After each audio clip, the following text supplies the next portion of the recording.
Hi there, welcome back. So my next video, next week, spoiler alert, is going to be a video that I'm going to be using my CNC for. This week I want to just give you a quick walkthrough of my CNC to give the next video a bit more concept.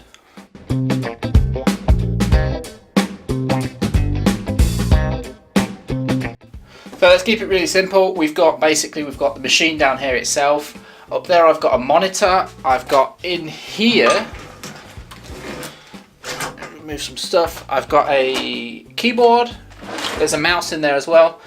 And in there is a vacuum system which runs down there into a vacuum which is under the table. We'll take a look at that in a minute. I just want to give you a quick overview so you know roughly what we're looking at in a few minutes. Let's dive deeper into the beast.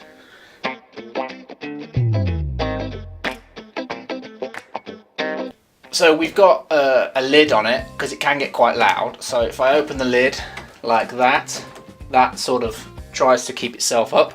It's on these really flimsy sort of hinges on the side here. I really need to change them. Might be a project in the future. So this is the CNC bed itself.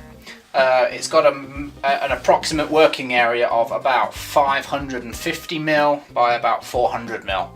And I've got little holes all in the bottom here where I can screw things into it. At the minute I've got a piece of sacrificial wood in it that I can use to screw things directly to the table.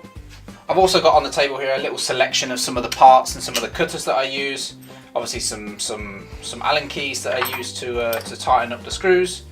I've got some little collets here which go in the spindle.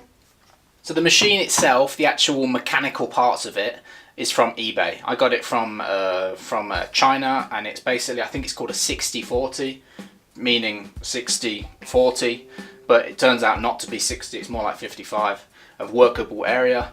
I only brought the mechanical parts off eBay, and the electronics I sourced myself and ended up pretty much doing all the electronics on my own.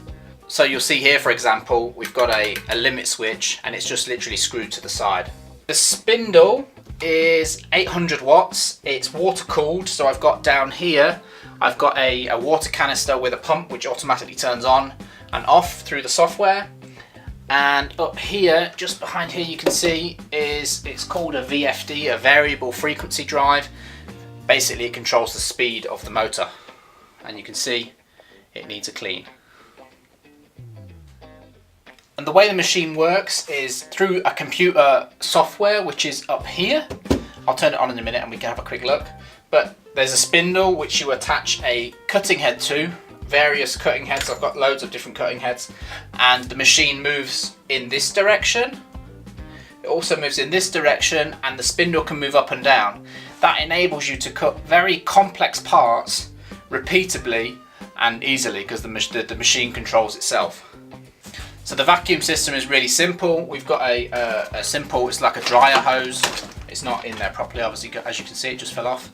And I've got this shoe here, which is attached with magnets in the bottom there, you can just see them. And that just magnets to the spindle itself. Simple, easy, works. This would be an example of something you can make on the CNC. This is actually the controller that I use to set up the machine.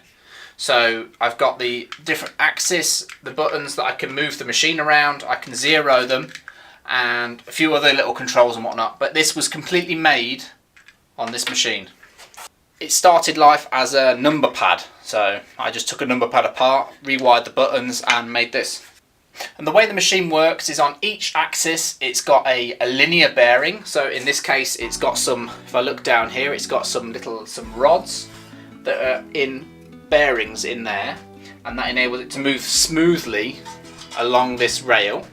And then inside there, it's hard to see, there is, it's called a ball screw, but it's basically like a threaded rod, but it's got ball bearings in it instead of a nut, and that enables it to move smoothly and controlled along them bearings.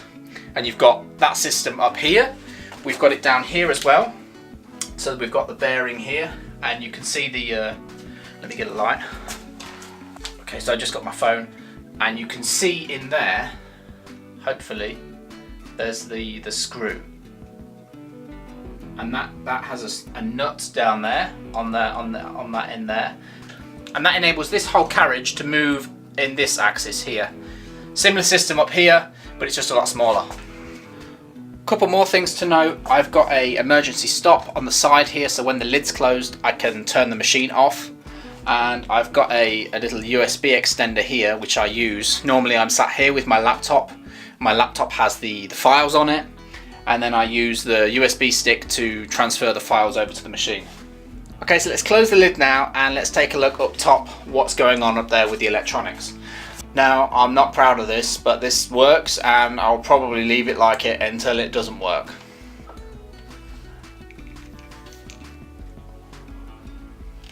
Dear.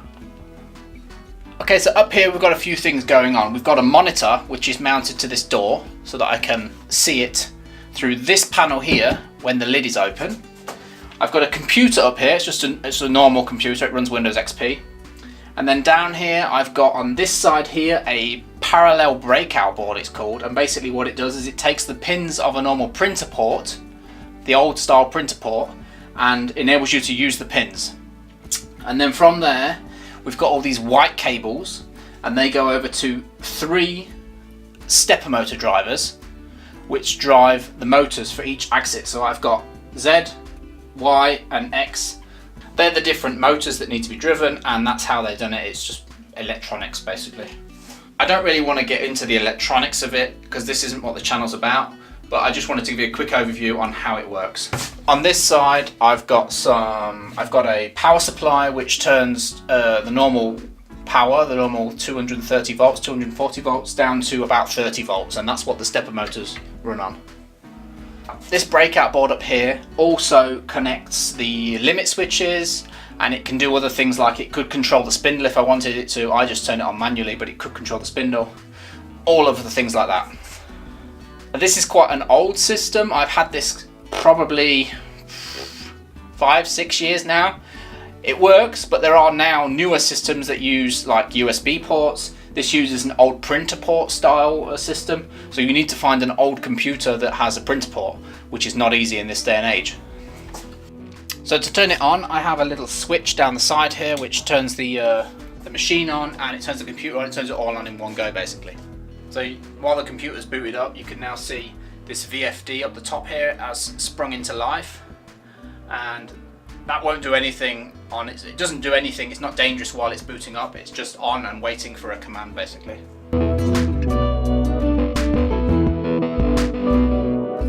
So the machine's now booted up, the computer's on, and it runs a program called Mach 3. Again, it's quite an old program, it keeps getting updated, but I haven't updated mine in probably since I set up the machine, so it's quite old. What the software does is it takes code that is produced from another like 3D designing software called Fusion 360, and it makes the machine move basically. That's what it does. Just to give you a quick example of how the machine moves, I've got my little controller that I talked about earlier on, and as you can see I can press a button and the machine starts to move.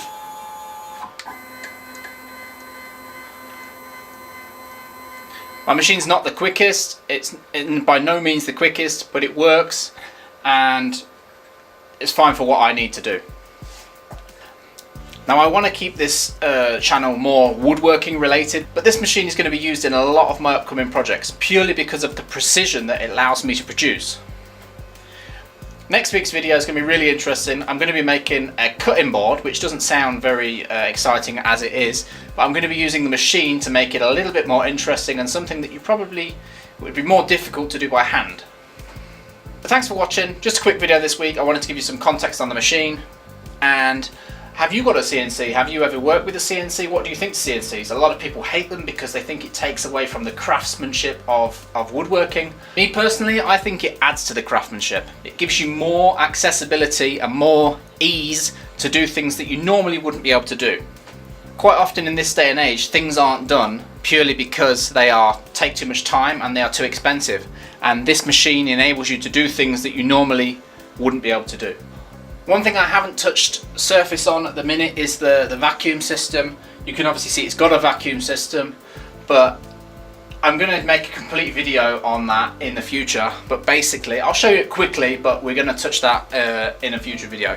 we've basically got a tube that goes down into the cabinet. It comes along the bottom here under the table. And then down here, if we go down here into the depths of the darkness, I'm going to have to set up a light. Wait a minute. There we go, that's a quick light. Get rid of some of this.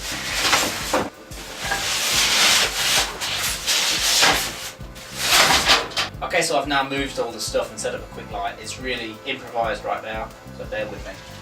But what we've got down here is a leaf blower. Yes, I'm using a leaf blower as a vacuum. It's got a bag down there, collects all the dust, but I am going to do a video on that in the future. I'm going to upgrade it. I'm going to modify it in a way where the cuttings don't go in a bag, they go in a bucket, and I can empty them more easily. So yeah, quick video, thanks for watching, and I'll see you next week where we're going to be doing something with this baby.